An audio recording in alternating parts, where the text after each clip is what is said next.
Welcome back to another episode of Motogp Mac, and today we're going to talk about the factory Ducati team's season so far.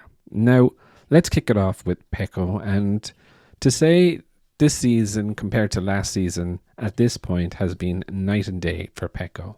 If you remember, he was 66 points behind Fabio Quartararo in the championship at this point last year. This year, he is in first place on 194 points, 35 points ahead of his nearest rival, Jorge Martin. Now, it hasn't been all sunshine and rainbows for Pecco. He's had the odd few embarrassing oopsie-daisies. Argentina would be one of them, where he slid off out of second place in the wet. Now, it wasn't the wet, but again, there was no real need to push as he was trying to push.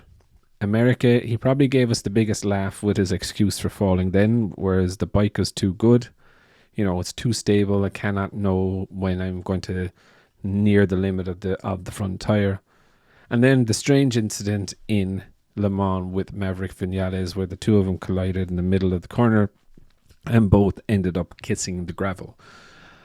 So if I really look at it, Pecco's season so far, while it is night and day, he could be an awful lot further ahead in the championship if it wasn't for those few oopsies that he did have. And, he could nearly be at this stage 100 points clear in the championship.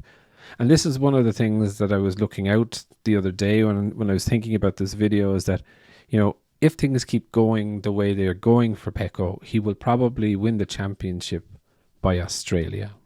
And that's like with 4 rounds to go. So it kind of shows you the domination that he is having in the championship this season. Now, on the other side of the garage, Enea Bastianini, well, to be fair, his factory Ducati career hasn't really gone off at the best of starts.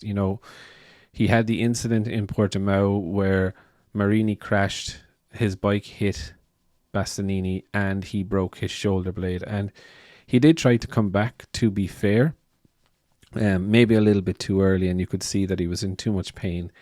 And his next couple of races back, didn't really expect much from him. He is in 18th place in the championship overall, but again, I would think at the second part of the season he's had a lot of time now to rest, recuperate. I think it's time that the real beast comes out. After the summer break, we still have 12 rounds to go, so they're definitely going to be a new kid on the block, I would think. Has the injury plagued him? Yes, and let's be fair, he did need a bit of time to get over it.